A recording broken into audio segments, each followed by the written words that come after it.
I wonder if I could do this. No, I can't, but I think about it all the time. See that tree yonder? This here tree a little closer to yonder. This here tree real close to yonder. I could run 1,000 watts on HF on a ham radio station up here in the condo. Just think of it, 1,000 watts, a 160 meter dipole, talking to people around the world with the strongest signal this side of St. Paul. But that would be silly, wouldn't it? And of course, my first choice will always be the Henry Radio 8K Ultra. This was an amplifier that was designed to vaporize the airwaves. I mean, as a young ham, when I first got my novice license, I think, yeah, there still was, Henry was still around, and they still had ads that would show up in QST or the ham radio magazines. But when I saw the 8K Ultra, I was like, are you kidding me? I couldn't believe it.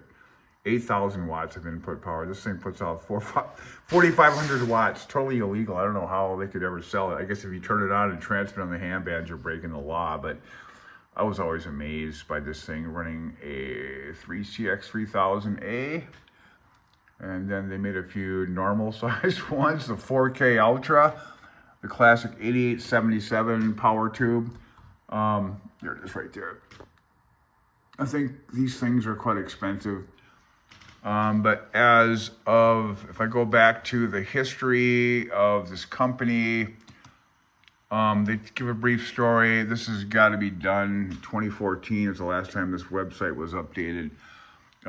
There's a pretty good history here. The company started in 1927 by Robert E. Henry, W0ARA. A couple of his brothers kind of, from what I can understand, kind of took the company over and started the Henry Radio Shop in Los Angeles. I believe Westwood Boulevard.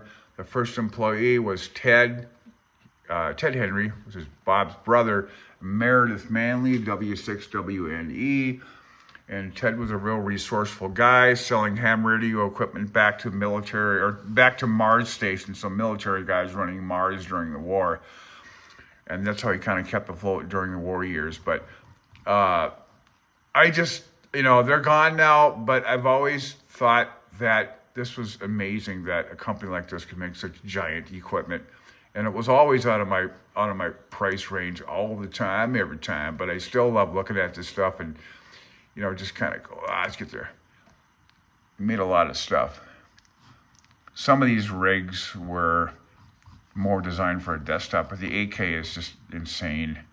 That goes on your desk. That goes somewhere else.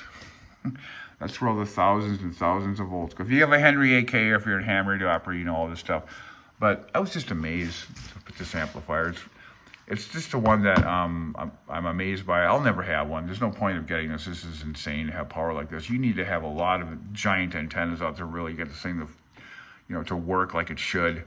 But Henry Radio, it's another one from the past that I can look back to and go, yeah, I like them. So Henry Radio started in 1927, basically ran all the way through the years when a V8 engine was what you had to have, and you could change your oil in the driveway and dump it in the ditch. The Saturn V rocket had, what was it, 8 million horsepower? Jesus Christ. Everything was high power, throttle to the floor. It's almost like that era was an era of forget efficiency. If we throw the most horsepower we can into everything. V8 engine, Saturn V rockets, high voltage everywhere. It's a bygone era. We'll never see it again. 73 from CLG.